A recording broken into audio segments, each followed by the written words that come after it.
Good evening, everyone. General Services Committee on 27th of June 2016.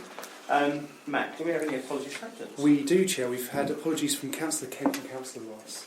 Okay, thank you. Just to update everybody, you may or may not have seen it, I did respond to John a little bit earlier in regards to today's meeting with the timeline of everything that's gone on. Lee, you've got a copy of that timeline, haven't you? I have got it here. So it was mine. Yeah. Everyone had a copy of it because I responded to all on there. Just outlines the entire timeline of events, minus the days that, minus the two occasions where officers asked for meeting dates. But my understanding is everybody had an opportunity to attend today. I'm quite happy it's gone ahead today, and I'm not going to change this because one member was unable, or two members unable to make it. We'll be dragging it out forevermore. Yep. So I'd like for this, if you've all got a copy, do you want to see it now? If not, I would like it being submitted into play a little bit later on when we get to the selection item. Moving on to minutes from the 17th of May. Is any matters arising from that need to be addressed? No? We're back with them. Yep. Sign them off as have you got a copy for it signed down now? I can do that. Okay. Urgent items of business. There are no urgent items of business I've accepted. Any declarations of interest? No, good. No. Okay, moving on to item 5, Chief Executive Performance Appraisal Procedure. Yeah, Chairman and members of the committee, this is the annual process whereby you are asked to consider the objectives which you tasked me to deliver on behalf of the organisation. There are 5 types of objective within there, and it's probably worth just reflecting on those. One is financial, which clearly is important to the organisation. One is around how I work on your behalf with members as well as on a broader basis, so with members of the individual parties but also collectively across the piece where there are joint agendas and trying to deliver that together and ensuring where it's possible that there is also a very good positive interface with members of all groups and how we all work together. To make sure that, in particular, Thurrock is represented well both in the borough with our partners and stakeholders, but to begin to get the national credit which we deserve and we need to continue to provide services locally. So there's an objective around that in terms of maximising investment back into the borough for local people to benefit. Working with our stakeholders and how I engage them. And in particular, delivering for the first time in a number of years a resident survey in the autumn of this year. We're all here to serve residents, and actually how we shape services going forward I think are really, really important. I know, Rob, under the new administration, you're very keen as well that this happens. It's been a number of years since the borough has done a resident survey. I think we're operating in a little bit of a vacuum, and whilst you will have very regular contact with your residents, actually having this done across the piece, which then helps inform my objectives, those of my team, and then the objectives of the council, I think is really, really important. And clearly how we then set our performance targets for the things that really matter to local residents as a result of that is one of the things that I will deliver this year, leading into the second half of this 12 months, but also the 12 months going forward. And clearly one of the things which I believe are important to members is that you task me to effectively run the senior team on your behalf, to make sure the leadership of the council and all its 2,100 staff are treated fairly and equally, and that everybody is delivering the priorities of the council. So this at the moment is kind of some very high level objectives. There's an opportunity, Chairman, to raise anything that you think is not in there. I haven't gone into any particular detail because I just wanted to see your views on whether you think this is the right approach. I'll come back here in 6 months' time, halfway through the year, and then you will sign off the objectives at the end of the year. Clearly, working with all 3 parties, you will feed back to me if you think that these are not being delivered, and I think there's some mechanisms in place to do that.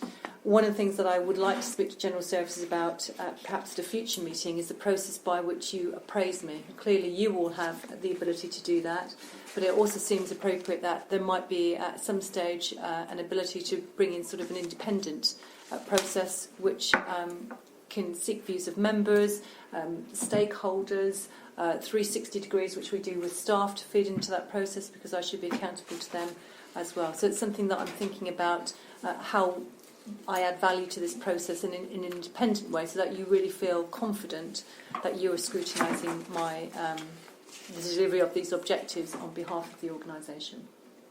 Okay. Members, any questions? In terms of being appraised yourself, we did that recently anyway, kind of with the peer review, didn't we? Which is Yes. that you're anticipating a similar sort of process somewhere down the line, should we decide that's the way to go. Yeah, I think the peer review was a really good challenge, whereby external group of people, members and officers came in and gave a view on how the council was performing. I think we shared that across the piece. It was a very positive piece. What it probably didn't focus on specifically is what you are tasking me with delivering. So I think it was a step in the right direction, but it's perhaps being a little bit more analytical about the impact and the output that I'm delivering on behalf of the organisation. And I feel accountable to the organisation, and I think we've got a process in place. It might be worth looking at how we build that on what we have currently.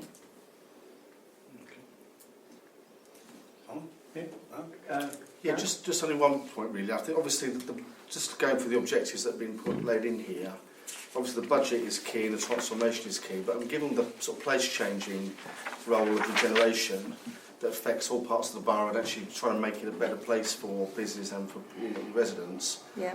I'd have thought there ought to be something in here around linking into that key area of the strategic planning issue and that regeneration in terms of delivering some of the key milestones on the way to the sort of objectives we've got in that area. So I don't know what colleagues think about that. I think it's a really good point, because we've talked for a number of years about the success of the borough around regeneration and the 6 growth hubs. Yeah. And I think in conversations we're now having, it's about how do we make that people-centric and actually about the residents of the borough rather than just the built environment. So we've started talking about that in terms of the work that Environment and Place are doing, but I think you're right, Gary, it's so critically important. There is an ownership I need to have of that, and it actually goes beyond Environment and Place, because it's about schools, education, jobs creation, and everything. And I think the thing is, you look at this could be for, many chief executives, these objectives. The thing that's distinctive about Thurrock is the regeneration opportunity we've got here. Okay. So I think it's really important we try and make that a key part of your objectives, really. It's very common.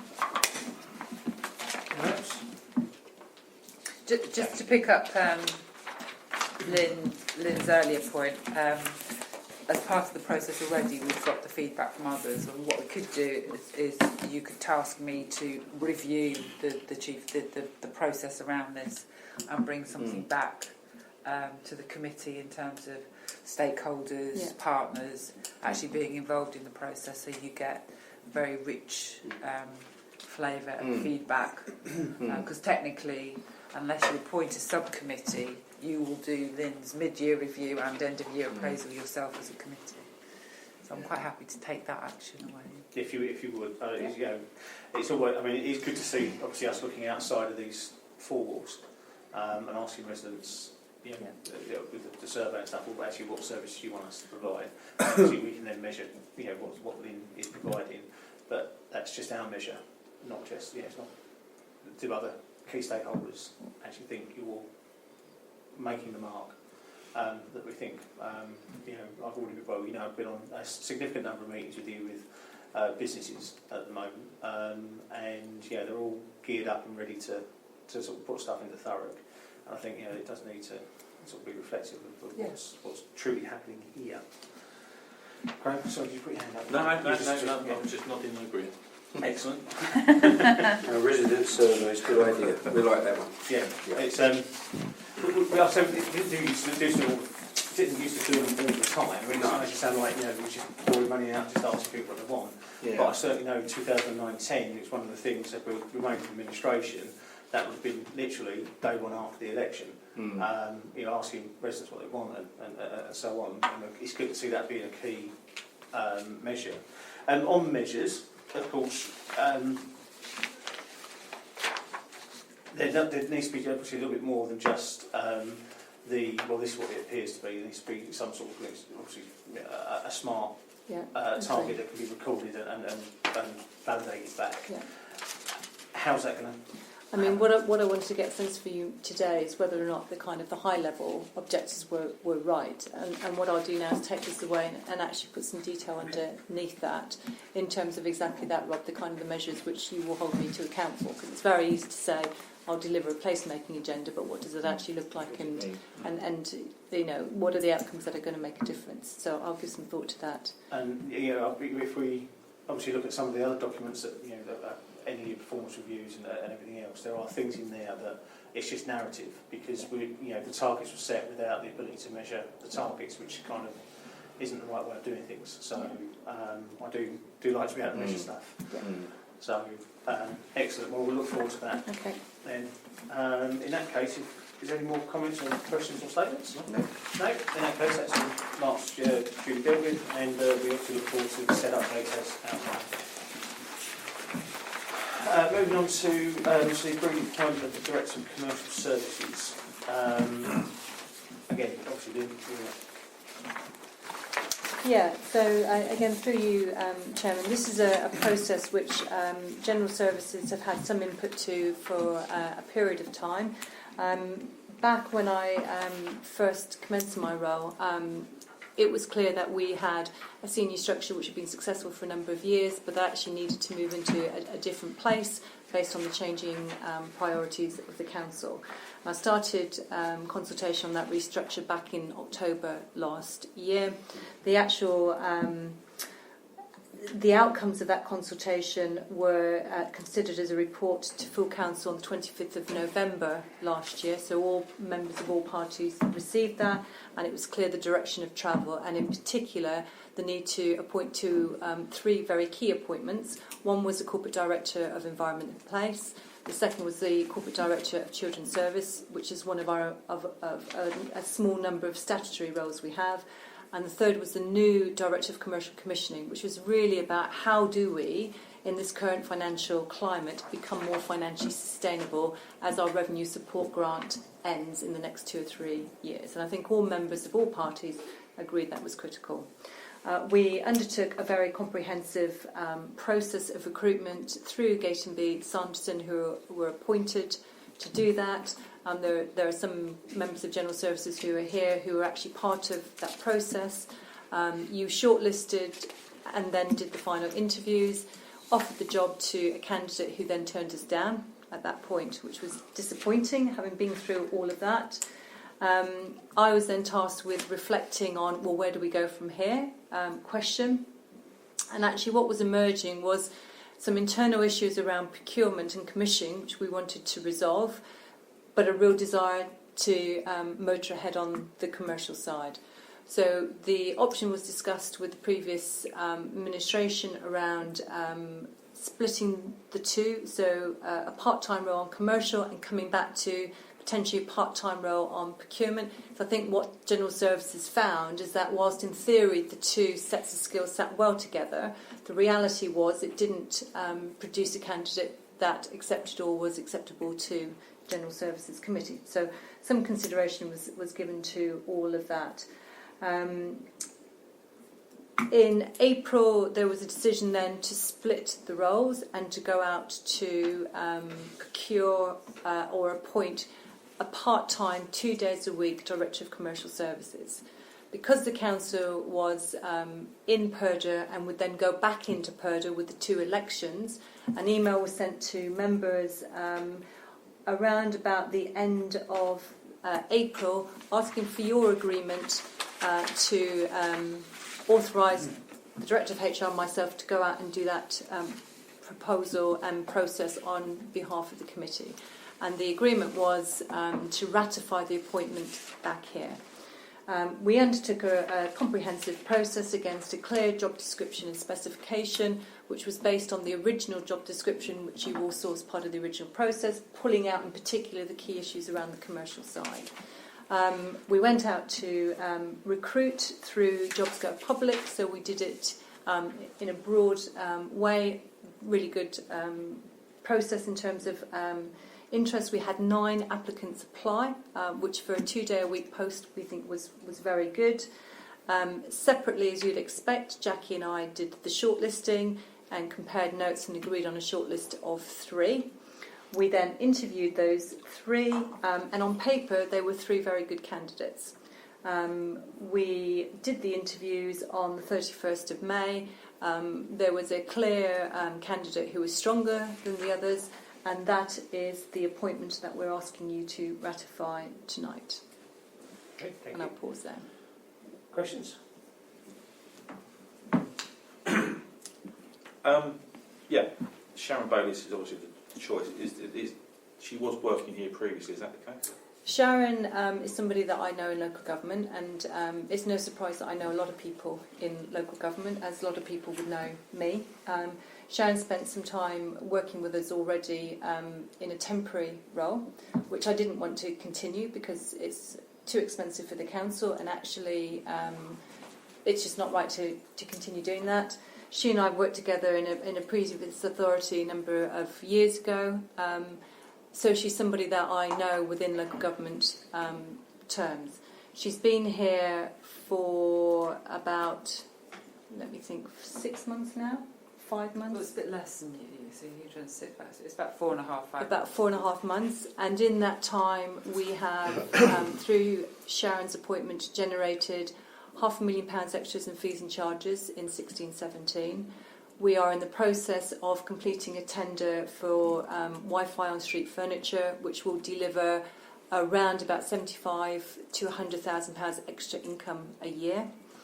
There is a contract now in place with High House Production Park, which is for grounds maintenance, which Sharon secured, which generates £28,000 income a year. We're in the process of looking at a whole new remodelled trading services offer for schools, which we think is quite helpful. So there has been progress that's happened already as a result of her appointment. Jackie was part of the panel. It was an open, transparent process, and Sharon scored higher on all the collective questions. So I know her, and I'll be very open about that, but then I probably know a lot of people in local government as well. Yeah, no problem. It seems she's got a good CV, London Borough of Hammersmith, Fulham and Kensington, Chelsea. I mean, that's a pretty good run council. When we interviewed her, she's generated huge amounts of income across those boroughs. Her trade waste, for example, grew 34% under her tenure, and she was turning over approximately £7 million in Kensington and Chelsea in terms of trade waste services, and about 2 to 2.5 million in Hammersmith and Fulham. Sharon led a London-wide procurement process for Wi-Fi, which 17 London boroughs signed up to in partnership with Camden, and that was really successful. That produced £300,000 of income for Hammersmith and Fulham just on that alone. She comes with a track record. She's originally private sector, so she's not been in local government that many years. She spent a lot of time in Orange and some of the mobile networks, so she understands that private sector mentality. If she was talking to you, and what she talked to us about is it's not just about income generation, it's about actually understanding your customer base, acquisition strategies, your churn of your customers, how you have win-back strategies. So all the things that those of you who run your own business will really understand. She talks private sector language because she's originally from the private sector. The other 2 candidates we saw had some skills, but just weren't up to the same standard as she was. I think it's the way to go, Yeah. Lynn, because private sector type of framework is where councils have got to go that way.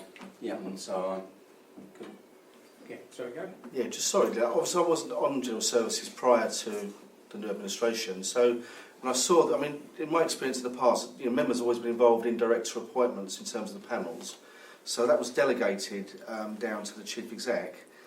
Can you just what was the thinking behind that? Well, it was partly because there was a time pressure, because we have a burning platform in terms of our finances. Yeah. We were in purdah almost back to back for quite a long period of time, so we wouldn't have even been able to start the procurement process, the recruitment process until now. And having discussed that with the previous administration, that the decision was that was the right approach to take. But on the basis, I was tasked with, through Jackie, understanding what constitutionally was appropriate, which we did. We confirmed that with the monitoring officer. I think Jackie emailed all of General Services Committee to ask for your views on whether you supported that. And if you didn't object, if we didn't hear from you, we assumed that was your agreement, which I think is the approach that was taken. That closed on the 5th of May, and we started the process. And the ask of this committee was if you were happy to delegate authority to bring back the candidate for ratification. So that's what you actually were asked to delegate to us. Everyone responded to that email. Yes. Some people responded, but others left it to say, well, I haven't got any objections, so I haven't responded. Nobody on General Services objected. Right. So there was two options in the email, which very clearly said, if you have any issues, come back. And if we don't hear from you, Jackie would assume that you're in agreement. Yeah. There were no objections from anybody on General Services to that process. It was supported 100%. Okay.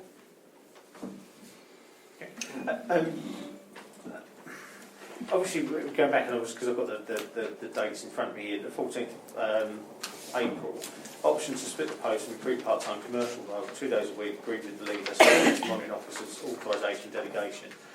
I can only assume that the leader, obviously, is the chair of this committee, had the authority to do that in his role. He had the authority to agree the principle, but sought General Services agreement and authority to do it. So the leader of the council himself on his own wouldn't, but he agreed that General Services be asked, subject to the Constitution, which is clear, and then that's the process that then played out from there. Which we obviously just explained. Yeah.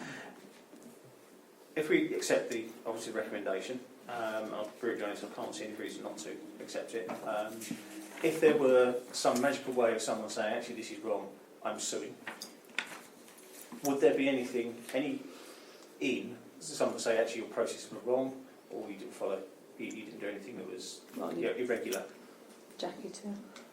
You're talking about the process of the selection process. It's a due process, yeah. Because if it was go to judicial review, they don't look at the outcome, they look at the process in which you made that decision. The process of approvals, we got delegated authority from General Services Committee for Lynn to undertake the process.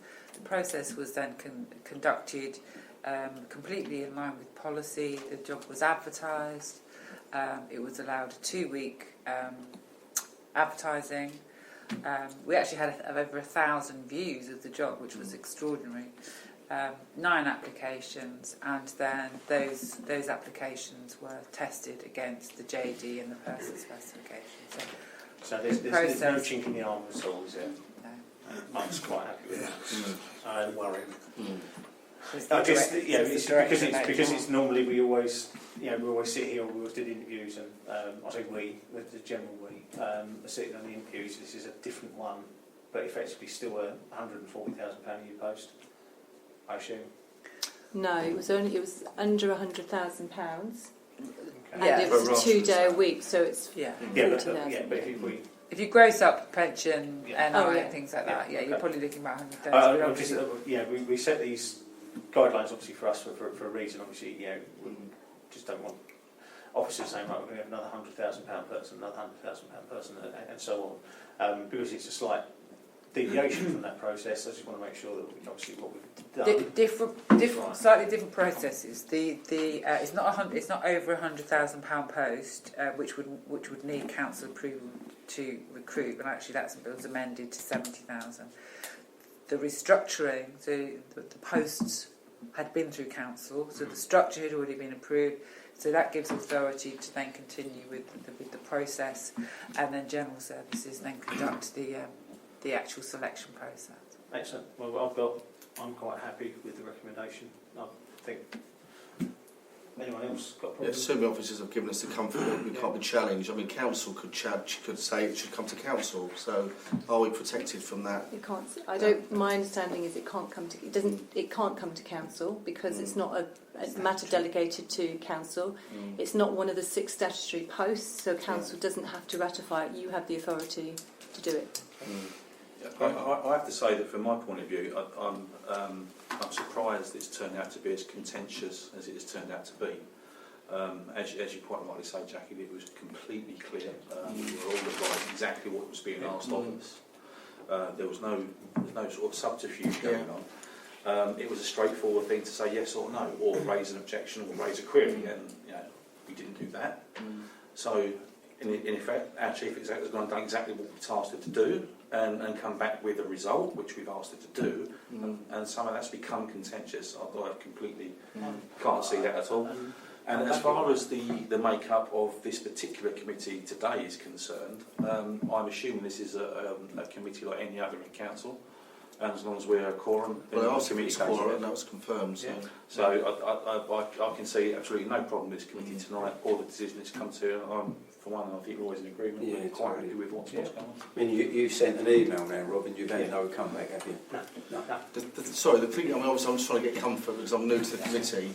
There's a long history, as you know, in Thurrock, mischief making in the past. So we want to make sure, and you've confirmed you've followed due process. We're not open to legal challenge or any other form of challenge. And the other side of it, sorry about it, is that this is an important post because if it regenerates money into it, I mean, £70,000 a year, if you're generating Millions. times that, by, Payback, so this is something, I mean, it's a task in itself, isn't it? Because we have got a lot of regeneration. I mean, I'm disappointed that it's become contentious for whatever reason it has. And I think the committee just needs to be reassured, as Jackie and I have done, that we have followed due process on this. And you've been grilled to that effect. You've been asked the quite simple questions: is this right? Is this process done? Is there any? If this went to the next stage, if it were able to go to the next stage, would there be any problems? And I'm more than satisfied that everything's been done in the right and proper way. All the papers, all the notes are kept. I think it's an interesting conundrum because I think the one thing that general services should have faith in is that through officers we will conduct HR processes absolutely fairly and transparently because we would both want the best people in the council, and there is something that people buy into people. So people are beginning to buy into Thurrock. We've got a very, very good corporate director of children's services now, Rory Patterson. Steve Cox wanted to stay and compete for the corporate director of environment place through a really robust process. We've got very good people coming here. We're about to go out and advert for some other heads of service potentially. We want Thurrock to be a choice for people to come to for the right reasons. And I think it's great that people want to come in and work for us. And the fact that it's somebody that we know, or I know, as long as they've gone through the right process, that for me is the right thing to do. And of course I want to attract the best people here. So if I know somebody within local government and I can say to them, there is a process, you need to apply for it, but I'm interested in you applying to see where you get to, that seems to be the right thing to do, to try and get the best people selfishly to want to come here to work. We've paid quite a lot of money for the headhunting, and getting 23 years of local government experience myself, if you're going to employ somebody that there is a process to go through, but you make sure if you think you know someone who's suitable for the role that they are made aware of it. It's up to them if they choose to do it. And it sounds, by the sounds of it, more and more people want to come here. And the one thing about local government is it can get very stale very, very quickly. If you don't have much turnover, people don't come with the ideas that have worked or failed at other local authorities. And it doesn't matter at what level, be it team leader all the way up to chief exec.